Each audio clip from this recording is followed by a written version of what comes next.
Good evening. Thursday dinner. அவியல் சொன்னாங்க. அவியல் எனக்கு பிடிக்காது. நிறைய பேர் சொன்னாங்க. அடை கார சட்னி. ஒரு மேலே நான் ரெஸ்டாரண்ட்டில் போனால் கூட அவியலை சாப்பிட மாட்டேன். அடை தான் சாப்பிடுவேன். ரெஸ்டாரண்ட்டில் பெருசாக சாப்பிட மாட்டேன். சரவண பவனில் இங்கே இருக்கும்போது லண்டனில் இருக்கும்போது சாப்பிடுவேன். அது கூட ஒரு வார நாள் தான் போடுவாங்கல்ல வாரத்தில். நல்லா இருக்காது. அவியல் எனக்கு பிடிக்காது. எனக்கு இதான் பிடிக்கும். எங்கள் அம்மா ஒரு வேளை அப்படி ட்ரெயின் பண்ணதால் அப்படி என் மைண்ட் செட் ஆகிடுச்சான்னு தெரியல. இந்த சட்னி செய்வாங்க. இல்லைன்னா ஒரு மாதிரி புதினாலே கொஞ்சம் காரசாரமாக ஒன்று செய்வாங்க, கொத்தமல்லி புதினால. அது கூட நல்லாயிருக்கும். அடை வித் கார சட்னி.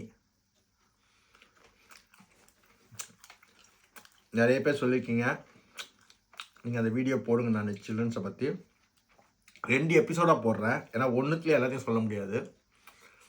2 எபிசோடாக போடுறேன். நான் புரிய வைக்கிறேன்.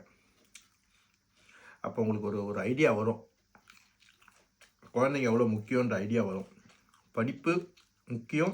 அதை விட நம்மளோட குழந்தை ஹெல்த்தும் அவங்களோட பிரெயினோட நாலேஜ் எவ்வளோ முக்கியமானது உங்களுக்கு புரியும். நிறைய பேர் எனக்கு கமெண்ட்டில் போட்டிருக்கீங்க, நான் பேசுங்கண்ணா. எல்லாருக்கும் நன்றி. என்னை மோட்டிவேட் பண்ணுற எல்லாருக்கும் ரொம்ப ரொம்ப நன்றி.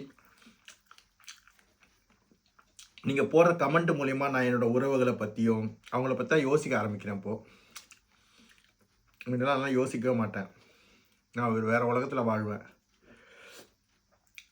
அதெல்லாம் ஒரு இதுவாக இருக்குது.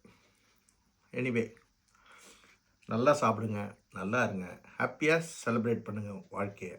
வாழ்க்கை வாழ்வதற்கு எதை கொண்டு வந்தோம், எதை கொண்டு செல்ல, எது இன்றைய நாளை மற்றொன்று ஆகிறது, மற்றொன்று வேறொன்று ஆகிறது. கீதா உபதேசத்துலேயே இருக்குது. நான் துபாயில் போனோடனே, நான் ஒரு மாதிரி துபாயில் ஒரு மீட்டிங் போயிருந்தேன், ஒரு பிஸ்னஸ் மீட்டிங்க்கு. அந்த பிஸ்னஸ் மேனோட இதில் அவன் ஷேக்கு, அவனோட டேபிளில் இருந்தது அந்த வார்த்தை. அவங்களே கேட்டேன், இங்கிலீஷில் தான் இருந்தது. ஏன் இதை வச்சுருக்கேன்னா, I don't believe on this man, this sentence I like it. அது ஒரிஜினலாக உண்மையாக இருந்தது, அதனால வச்சுருக்கேன்னா. அவ்வளோதான். மதங்கள், மொழிகள் எல்லாம் கருத்து தான் மேட்டர்ஸ்.